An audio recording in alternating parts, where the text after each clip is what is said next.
Pouvez-vous nous présenter l'association et nous expliquer son rôle dans la lutte contre le cancer ? Alors bonjour.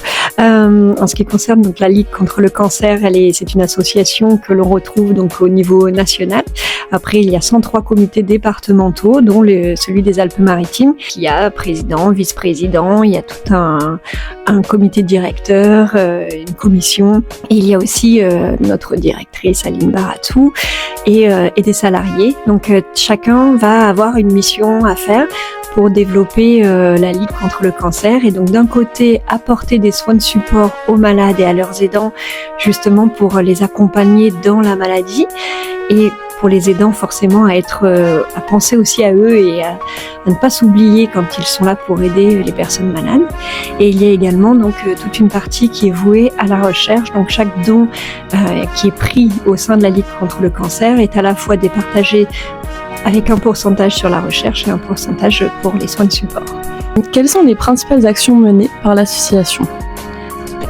Pour le coup, c'est vraiment d'être actif sur la recherche pour lutter contre le cancer et vraiment apporter les soins de support.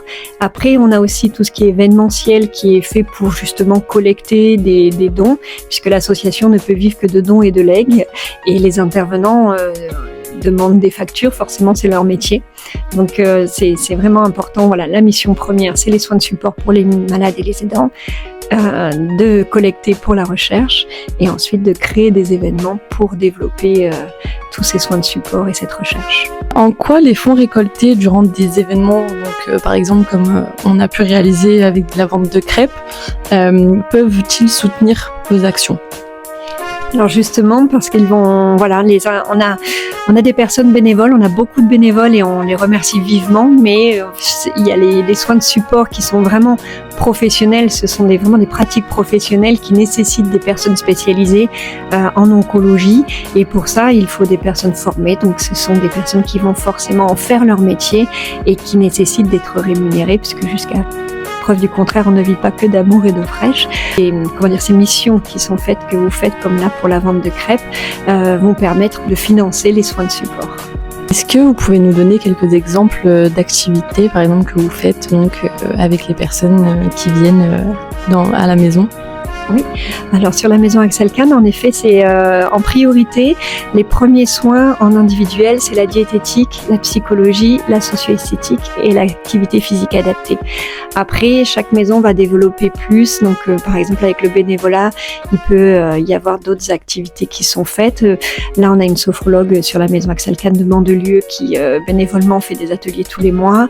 Il y a une dame qui vient faire des conseils en images une fois par mois également.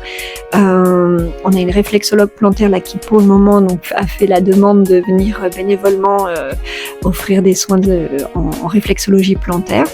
Après, on peut organiser des randonnées, des sorties. On a été déjà aux îles de l'Érins faire la visite du musée. On va vraiment essayer de développer autant que possible et en fonction aussi des demandes qui sont faites. On essaie d'écouter leurs requêtes pour faire en sorte de les réaliser. Pour les personnes qui souhaitent s'engager ou aider l'association, quelles sont les meilleures façons de le faire ? Est-ce que c'est en venant être bénévole ? Est-ce que c'est en créant des événements, des missions ? À votre avis ? Le bénévolat aide beaucoup. Je dirais que c'est le premier, puisque on a un chargé de communication, un chargé événementiel et une chargée prévention qui sont donc sur le siège de la Ligue contre le cancer à Nice, donc qui se tournent autour de la création des événements. Donc en premier lieu, c'est les bénévoles, puisqu'on en a énormément besoin, comme pour Octobre Rose. L'année dernière, il y avait plus de 300 interventions d'Octobre Rose. On a besoin de bénévoles, puisqu'on peut pas le faire nous légalement au niveau du temps de travail, on peut pas faire les 300 événements dans un mois. Donc les bénévoles sont très importants. Mais après, bien évidemment, toutes les structures qui sont en dehors et qui font des événements, comme il se passe justement sur Octobre Rose ou Mars Bleu, c'est un point hyper important. Personne ne réalise à quel point ça supporte la Ligue contre le cancer d'organiser tout ça, aussi bien financièrement pour les soins de support que d'être soutenu en fait. Que vous avez un message que vous aimeriez transmettre pour les personnes qui souhaitent soutenir cette cause?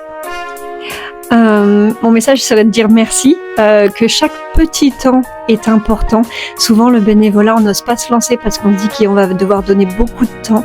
Mais si on est beaucoup de bénévoles, l'avantage, c'est qu'on peut se départager ce temps et finalement, ça peut être 1 heure pour un concert, de tenir un stand.